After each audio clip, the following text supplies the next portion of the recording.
First of all, thank you, Sharon. That was a wonderful introduction. And let's have some fun with the history of women in Rotary. The title of my talk today is The Mouse That Roared, the History of Women in Rotary since 1911. And I've acknowledged here Sandra Duckworth because she created the first PowerPoint years ago, shared that with me, and I took that and ran with it. Now, if you see me, by the time we get done, you're going to understand what that title means. But I do want to tell you, people see me shaking, and they think, oh my gosh, she's nervous, and that makes people nervous. Well, I'm not nervous. I have a central tremor. Actually, if it weren't for meds, I'd sound like Katharine Hepburn. The great thing about this is I can just sit around and burn up 250 calories. So, with that, let's get started with the history. Well, we first go back, we all know, in 1905 to Chicago, Illinois, when Paul Harris got a group of men together. And it was said that he was very lonely at the time, so he wanted to have a way of networking. After they formed this group, they wrote the first Constitution in 1906, and in that Constitution, it makes no mention of gender. Now, most people would say that the addition of international clubs to Rotary was a great force to the increase of membership. But women also were a great force to the increase of membership in Rotary. The first club was chartered in Winnipeg, 1910. I found out today that this club was the club that chartered that club. Now, we really have to go back in time and get our arms wrapped around what the times were like that created this whole situation where women were in Rotary. First of all, women weren't really in the workforce. There were very few professional women, and there were no women in any service organizations. So if you keep that in mind going forward, it wasn't like Rotary did anything wrong. They were just sort of going with the sign of the times. Now, the women's right to vote, that movement took 72 years, from 1848 to 1920. South Carolina didn't ratify that until 1969, and Mississippi was the last in 1984. Now, the movement, and some of the women back then called it a movement, the movement for women in Rotary took 76 years, from 1848 to 1987. The first convention was held in Chicago in 1910, and at that convention there were 16 clubs in attendance there, and they formed the National Association of Rotary. There was some discussion there about including women in Rotary, but it was rejected. Over in England, about that same time, 4 clubs got together, and they considered allowing women into Rotary. And history shows that they probably would have voted to allow women in, except for the fact that Rotary was about to go international and they didn't want to ruffle any feathers.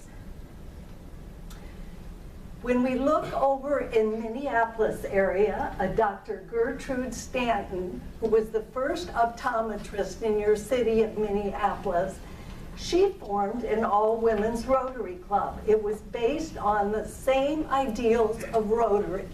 They had classification system, they met every other week, they had officers in the club, and because they couldn't join the actual Rotary Club there, they formed their own women's group, and they considered themselves their own form of Rotary. Over in Duluth, Minnesota, a woman by the name of Irene Buell, and she was fondly known as Ida. She also started an all-women's club. And they were in existence until 1917, about the time of the war. And then there's no mention in the history of the city about this group existing again. During that time, in 1912, the next Rotary convention was held in Duluth. And at that convention, there were 50 clubs in attendance, including an international club, and they formed the International Association of Rotary Clubs.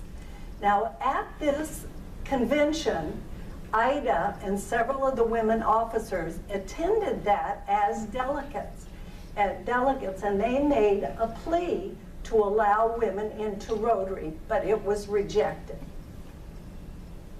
Well, from about that time forward, several boards did consider the idea of women in Rotary and even looked at women's auxiliaries, and they turned it down. 4 pioneering women in Chicago in the year 1921, headed up by Alwilda Harvey, who happened to be the wife of the president of the Chicago Rotary Club. She got a group together of the wives, mothers, sisters, and daughters of Rotarians. And 59 of them got together at a luncheon, and they formed the Chicago Women of Rotary.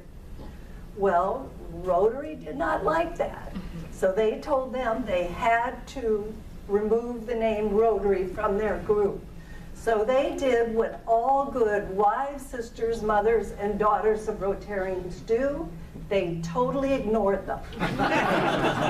Well, their membership grew to 250 members. And by 1923, they formed a nonprofit corporation, and it was a service organization. And at that time, Rotary said, okay, you have to eliminate the name Rotary.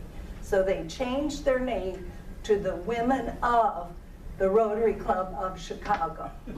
Now, they were able to do that because at that same time, Rotary had come out with a supplement to their 1920 procedure manual. And in that manual, they said, 1, women were prohibited from becoming members of Rotary, but they did finally allow for women's auxiliary organizations. So that's how they were able to do that. Now, over in England, because this history does go back and forth, because if you read a lot about Paul Harris, he was over in England quite a bit, and in fact, his wife, Jean Harris, was from Scotland. Well, over in England, a whole group of venture clubs started, and these were women that formed what they felt was their version of Rotary, and they spread into Europe, and by 1923 they had 151 members. This organization continued to grow, and they finally merged with the Serotimas, which were formed out of Oakland, California in 1921. Well, we've all heard of Rotary Ann. The way this all started is that the National Convention was being held in Houston, Texas in 1914. So San Francisco Rotarians wanted to attract the convention to their city. So they decided to do something that would create some publicity. They managed to get a train, and 13 clubs of Rotarians, including international, went on that train to Houston, and they put out a lot of publicity so there'd be a lot of people meeting them at the train station. On that train was one wife of a Rotarian by the name of Anne Brunier, and by the end of that trip, they were all calling her Rotary Ann. So when they got to the platform, they actually hoisted her on their shoulders, and they were singing a little ditty about Rotary Ann as they marched around on the platform. Well, Rotary Ann became in 1928 in Oklahoma. They became the first women's Rotary Auxiliary Club. And they existed until, history says, into the late 80s. However, I'm here to tell you that anyone that travels internationally or around different parts of the U.S., I still run into Rotary and clubs, so I don't think they're totally out of existence. Back over in England, Mrs. Marguerite Golding, she wanted to form a women's Rotary auxiliary that didn't compete with Rotarians in the U.S. or the venture clubs that were spreading in Europe. So she created Inner Wheel, and they held their first meeting in the cooling room of Harriet's Turkish bathhouse. When asked, why in the world would you pick such an unorthodox place to meet? She said it was the only place we could get for free. Now, Inner Wheel went on to become one of the largest women's service organizations in the world today, with over 100,000 members in 100 countries. In 1935, Paul Harris wrote This Rotarian Age, and in this, he wrote that he hoped there would be a time when both youth and women would become part of Rotary. In 1949, in Salmon, Idaho, there was a woman by the name of Edwina Nichols. Now, Edwina's husband had died and left her as owner of his car dealership. So she became the first woman owner of a car dealership in the United States. Edwina started attending Rotary in her husband's place, because after all, he had attended for years, so she started attending. After a number of years, some of the members were asked, why in the world didn't anyone tell her she wasn't really a member? And they said, too many of us owed her money. So there you have it. Now, Edwina, she had a daughter who became the first elected woman legislator in Idaho.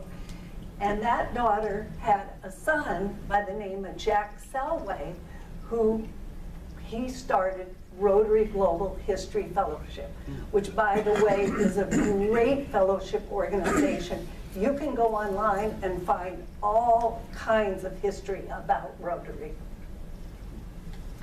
It's interesting to note that in 1949, that was the first year that Rotary also had their first women ambassadorial scholars. So from that time on, for a number of years, the Council on Legislation and the Board of Directors for Rotary, they all took up the notion of having women in Rotary, but it was always rejected.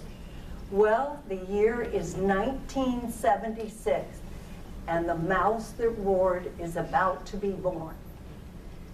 In a small town of Duarte, outside Pasadena in the foothills of San Bernardino Mountain, this tiny breakfast club decided to grow their membership.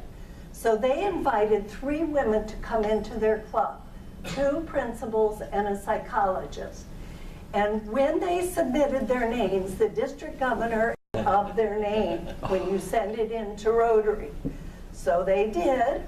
They became Rotarians, and everything was just hunky-dory until the following year when they had their 25th anniversary in 1977, and an RI representative was in attendance.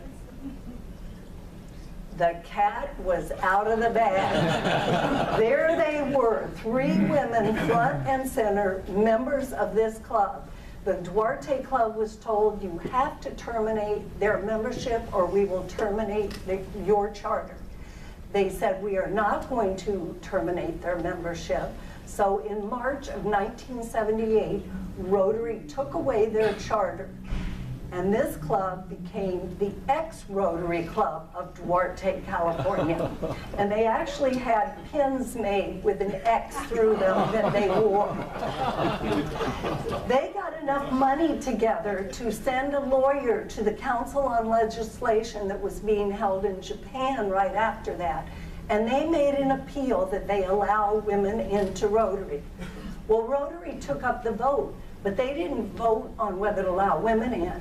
They voted on whether the Duarte Club had gone against the rules of the Rotary procedures and Constitution. So of course, nothing came of women going in. Well, here comes the Roaring Mouse.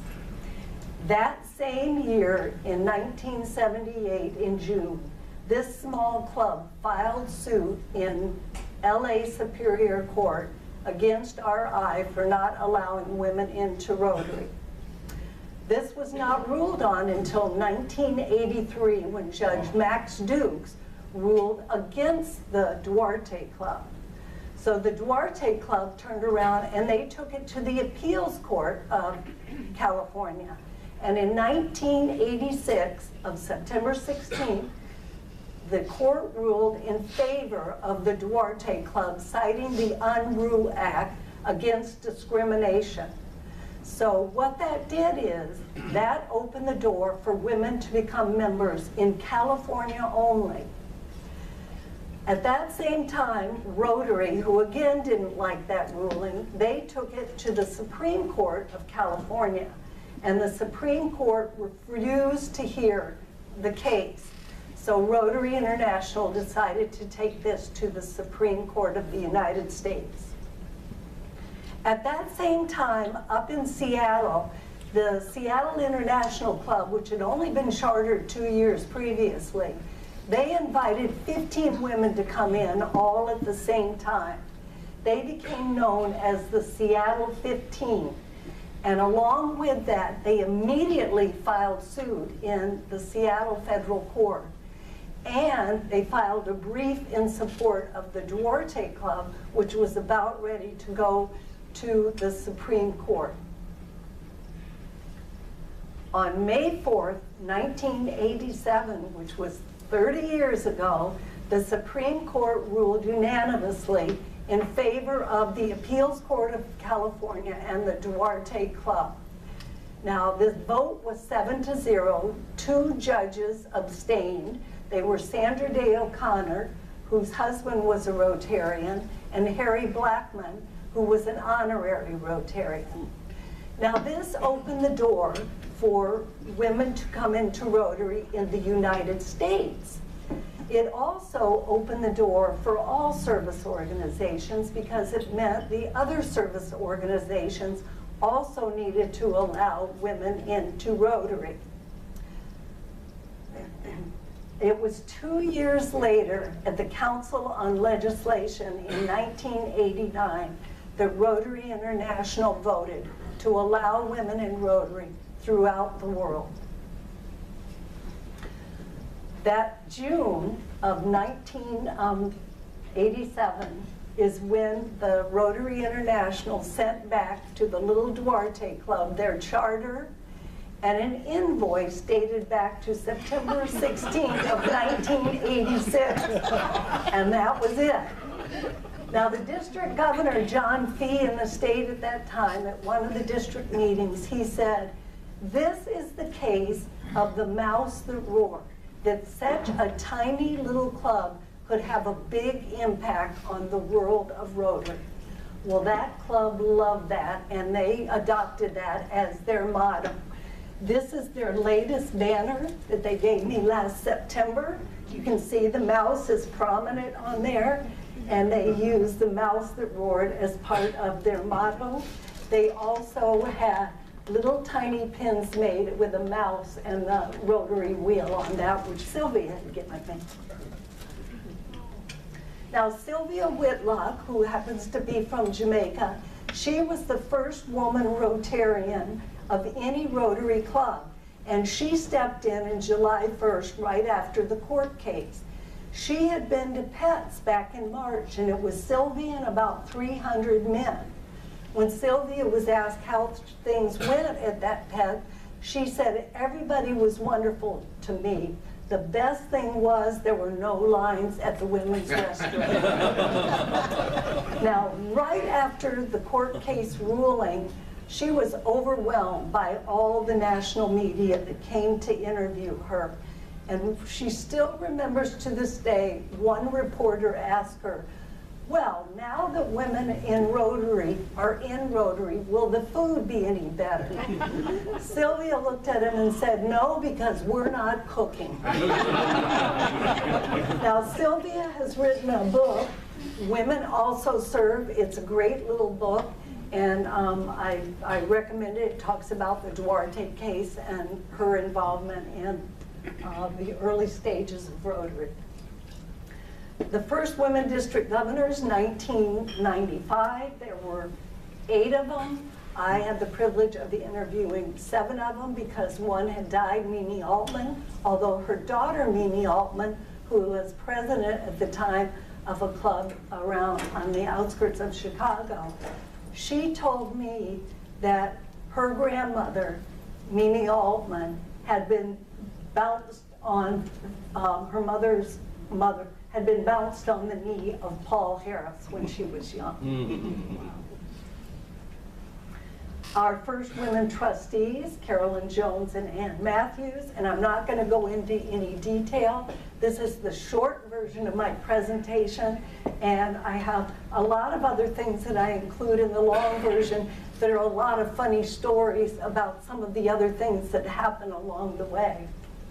The first women RI directors, Elizabeth Desmarais, who is now deceased, unfortunately, she was also slated to be the first woman treasurer of Rotary International.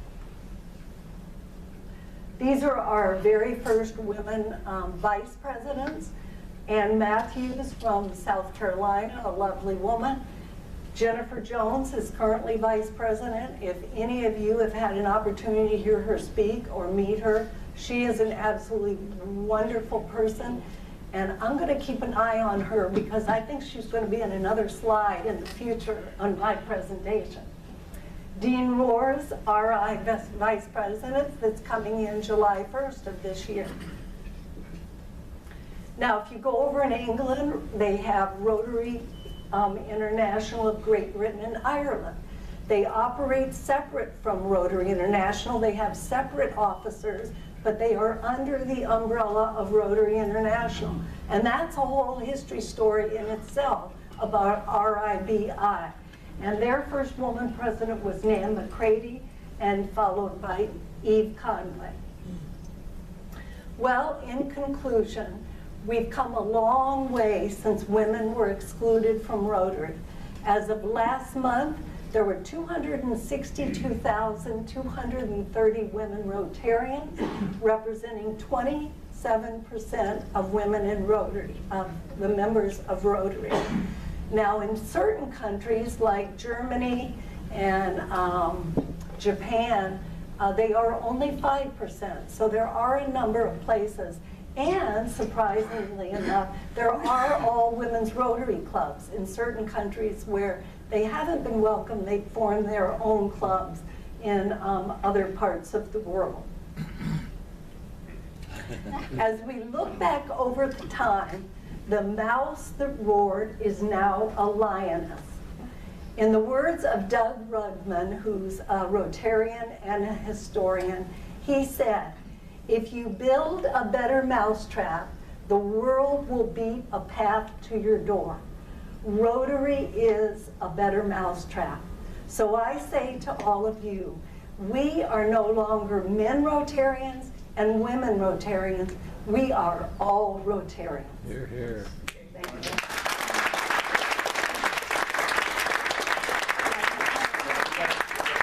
A couple of questions, if you minutes for questions, if you have any.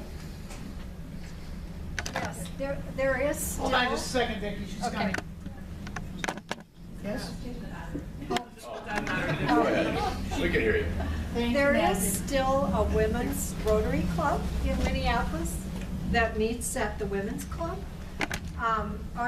Is that, do you know, is that part of that early Minneapolis Women's Rotary?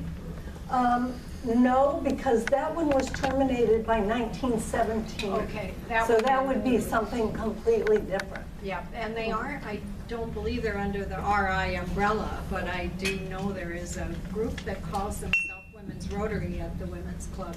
Over 100 years they've been in Yeah. existence. Yeah. All women. Yeah, Rotary. And they are part of Rotary? Are they considered Rotary?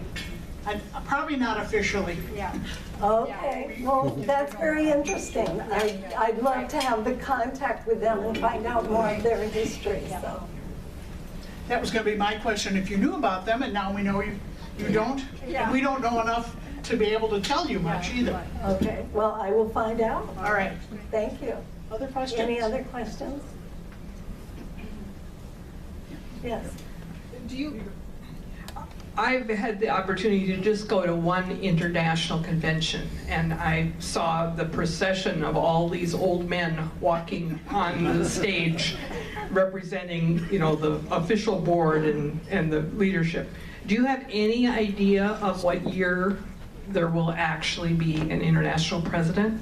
I think that's what she said. Is it more than 5 years? Well, we really can't answer that question because if you've been reading, have any of you been reading your Rotary magazine lately? Because this has been one of the focus in the early columns of people responding to when is there going to be a woman president and what's taking so long, and there's been a lot of responses back and forth. I encourage you to go and read that. It's very interesting.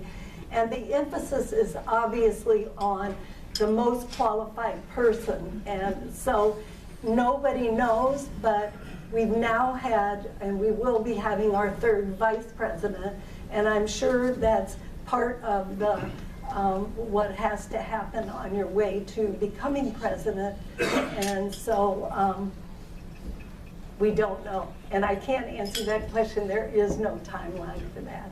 Eric's got a question. Yes. Got a question on Rotary Foundation. Have there been any presidents or heads of the Rotary Foundation that have been female, or representations of females on the foundation side versus the Rotary International's nonprofit? Yes, when you saw that first slide I put up, they were the first trustees. Carolyn Jones was the very first one from Alaska. And the trustees means instead of directors, they're on the foundation.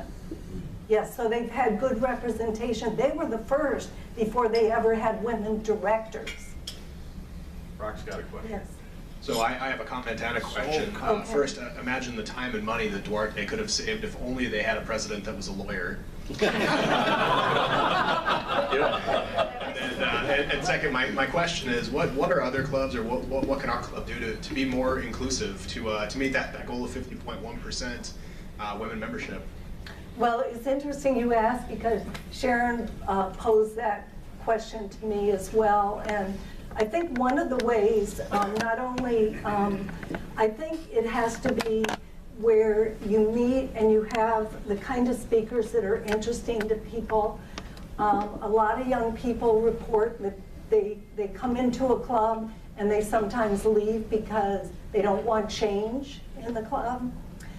And one of the ways to handle for some people is they've started the new generation clubs, and those are becoming very successful to bring some of the young women into Rotary. Of course, we don't want them all off on their own clubs. They can benefit greatly from the networking.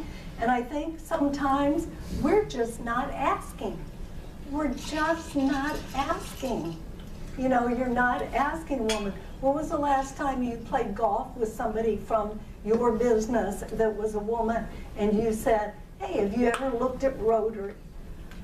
We just, on the social situations, I think men are more apt to do that, and women need to be, to do that as well. But I think the fact that you have a goal, I'm very impressed with that. And I think just by setting a goal means people are going to come together and they're going to work toward making that happen. I think that's great.